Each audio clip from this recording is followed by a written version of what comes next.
7 पासून ते 14 पर्यंत आपण मागेच म्हणलो होतो ना, 7 ते 14 मध्ये 7 ते 14. मोसमी पाऊस येईल, बरोबर. वेगवेगळ्या भागात पडेल, हो. सगळीकडे सक्रिय होईल.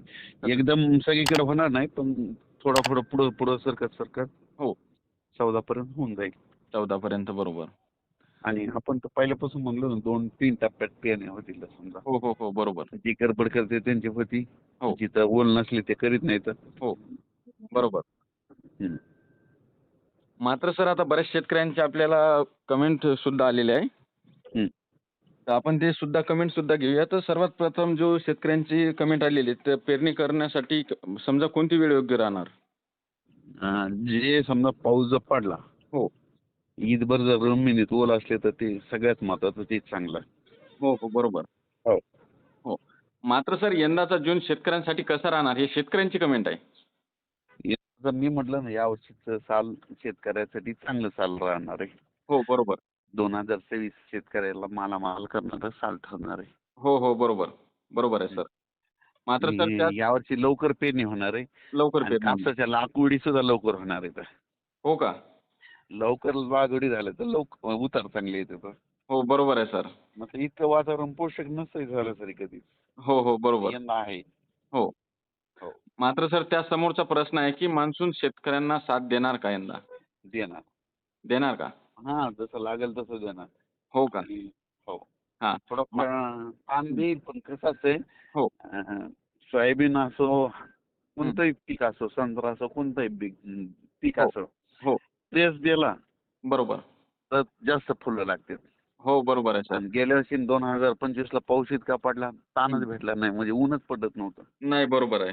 त्याच्यामुळे शेंगा फुलं नाही लागले, फुलं नाही लागले, म्हणून शेंगा नाही लागले. त्याच्यामुळं बरोबर आहे. उतार कमी आले. हो. यावर्षी ट्रेस भेटल्याच्या नंतर हां.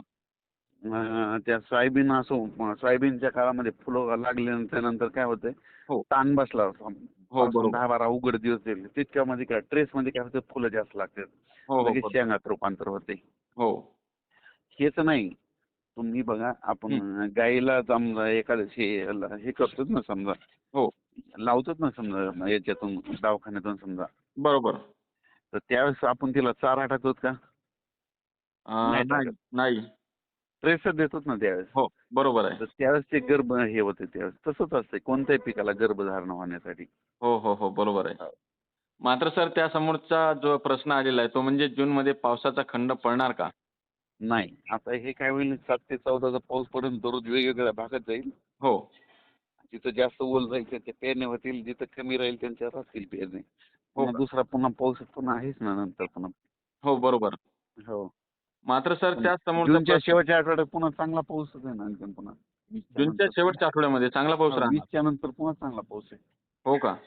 हे 7 ते 14 तर आहेच, पण परत पुन्हा आहे ना पाठीमागे. हो, हो. बरोबर. हो. मात्र सर त्या समोरचा जो प्रश्न आहे तो म्हणजे यंदा पावसाने गणित काय सांगते? म्हणजे यंदा पावसाचं गणित काय सांगते? यावर्षी मी म्हटलं ना, सरासरी इतका पाऊस पडेल, हो. म्हणजे जसा दरवर्षी पडतोय आता, पण पहिला पडत आला तसा पडणार. हो, बरोबर. म्हणजे जितका पडतोय तितकाच. हो. गेल्या वर्षी नाही, दुप्पट नाही पडणार समजा. हो. 700 मिलीमीटर, 600 मिलीमीटर. हो. समजा पण यंदा मागच्या वर्षीपेक्षा यंदा सरासरी पाऊस इतका, ज्या वर्षी थोडं सरासरी इतका पाऊस पडतोय ना, हो. यावर्षी परतीचा पाऊस धुमाकूळ घालतोय. परतीचा पाऊस धुमाकूळ घालते. बरोबर आहे. म्हणजे यावर्षी परतीचा पाऊस धुमाकूळ घालणारच आहे. हो. आणि चांगलं आहे, कारण की कसं आहे, लवकर कापसात येणार जाती लावल्यानंतर परतीचा पाऊस पडला हो. की त्याच्यावर हरभरे होते, 2-2 पिकं होते. तर बरोबर. म्हणजे यावर्षी 2 येणार, खरीप पण येणार आणि रब्बी येणार. खरीप पण खरीप येणार आणि कशामुळे येणार चांगलं, की थोडा हो. पाऊस कमी असल्यामुळे खरीप चांगलं येणार. बरोबर. आणि रब्बी कशामुळे येणार, परतीचा पाऊस जास्त की असल्यामुळे. परतीचा पाऊस रब्बी येतोय. हो, बरोबर. बरोबर आहे. आणि 13 नोव्हेंबरला थंडी येणार आहे. 13 नोव्हेंबरला.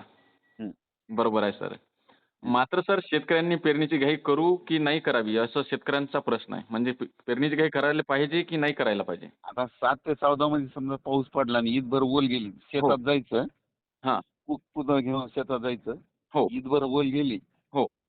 पेरणी करायला हरकत नाही. पेरणी करायला काही हरकत नाही. 4 बोटं बरोबर. असली तर करायचीच नाही. हो, 4 बोटं जर असली तर करायची नाही. बरोबर. हो, बरोबर आहे की नाही, हे सगळं बरोबर आहे. सोपं. बरोबर आहे. आणि सर सर्वात जास्त यंदा पीक कोणती घ्यायला पाहिजे? म्हणजे यावर्षी पीक कोणती चांगली येणार खरीपमध्ये? यावेळेस पाऊस कमी असला, हो. कापसाचं पांढरं सोनं येतंय. पांढरं सोनं. बरोबर. पिवळं सोनं बी येतंय हो. म्हणजे सोयाबीन. सोयाबीन बरोबर आहे. आणि ऊस सुद्धा येतोय. हो. खूप पाऊस जास्त झाला हां. ऊसाला तुरा लागतं, तुरा लागलं की उतार कमी येते. बरोबर. मग त्याच्यामुळे ऊसाला यावर्षी उतार येणार आहे. हो. बरोबर.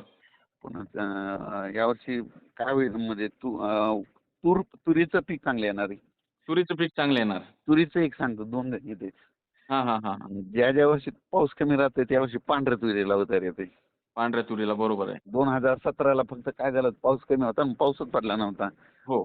ज्याच्याकडे तूर होती का पांढरं त्यांना तूर झाले पुन्हा बाकीच्याला कोणाला काहीच झालं नव्हतं. नाही, नाही. बरोबर आहे, बरोबर आहे. हां. हो. तर मग जास्त पाऊस का झाला तर लाल तुरीला उतार येते. लाल तुरीला. बरोबर. म्हणून काय करायचं 2 टप्प्यात एखादा ढेला असला इकडं ही लाल घालायची इकडं पांढरी घालायची. बरोबर आहे. लय झालं तर ती नाही झालं तर ही.